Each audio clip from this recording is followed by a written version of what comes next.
Assalamualaikum warahmatullahi wabarakatuh. My name is Muhammad Nabil Fatahillah and my student ID is 2023-32125. And today I will present to you my literature review on the evolution of WebGIS from 2016 to 2021, a comprehensive review of technological shift, methods, and cross-disciplinary applications.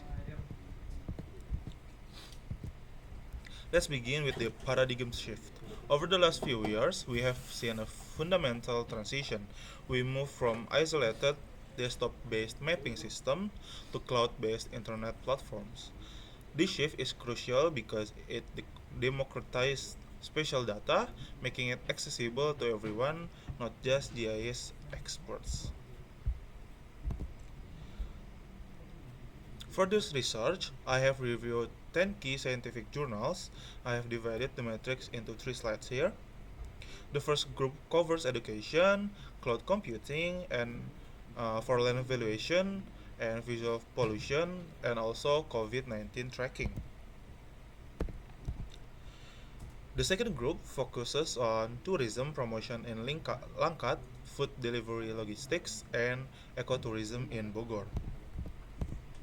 And the final group discusses coastal tourism suitability in Bitung, tourist routing in Batam, and coastal erosion monitoring in the Mediterranean.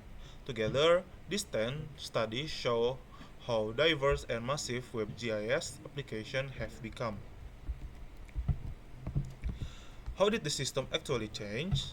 Previously, desktop systems were expensive, required heavy computing power, and were prone to crashing when processing big data. Today, modern WebGIS uses cloud computing. Think of it like Google Drive, but for mapping software. It automatically adjusts to high web traffic and is much more cost effective because organizations no longer need to buy and maintain physical servers. Because of this accessible technology, WebGIS is no longer just for geographers. It is now widely applied in urban planning, environmental conservation, business, and public health. Let's look at some examples. In urban planning and governance, WebGIS helps governments monitor damaged roads and bridges through a single integrated map. It also promotes transparency, allowing citizens to track public funds and infrastructure projects online. Furthermore, mapping building energy usage helps cities significantly reduce energy waste. In environmental conservation, WebGIS is used to monitor coastal erosion over time. It helps authorities determine which coastal areas are safe for commercial tourism and which fragile ecosystem must be protected. It is also used to map forest areas to develop ecotourism without disturbing wildlife habitats.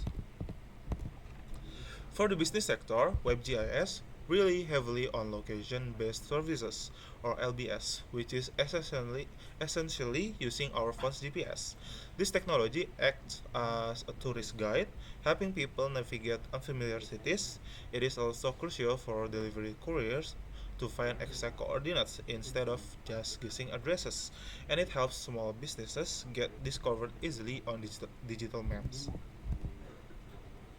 In the health sector, WebGIS proved invaluable during pandemics. Digital maps accurately track disease spread, like COVID-19, down to the neighborhood level. This allowed governments to distribute medical aid, health workers, and medicines quickly and precisely to the areas that needed them the most. Let's look at a specific case study regarding coastal tourism in Bitung City. Through digital map analysis, it was revealed that 80% of the coastal landscape is highly vulnerable. This clear, data-driven fact provided the local government with a strong scientific basis to prohibit destructive tourism developments in those fragile areas. Finally, in education, using interactive digital maps in schools goes beyond just geography lessons. Research shows it trains students in 3 main areas: understanding locations, reading map information proficiently, and thinking critically about spatial issues around them. To conclude, WebGIS has evolved from a simple map-making tool into an irreplaceable decision support system across various aspects of human life. Thank you for your attention. Assalamualaikum warahmatullahi wabarakatuh.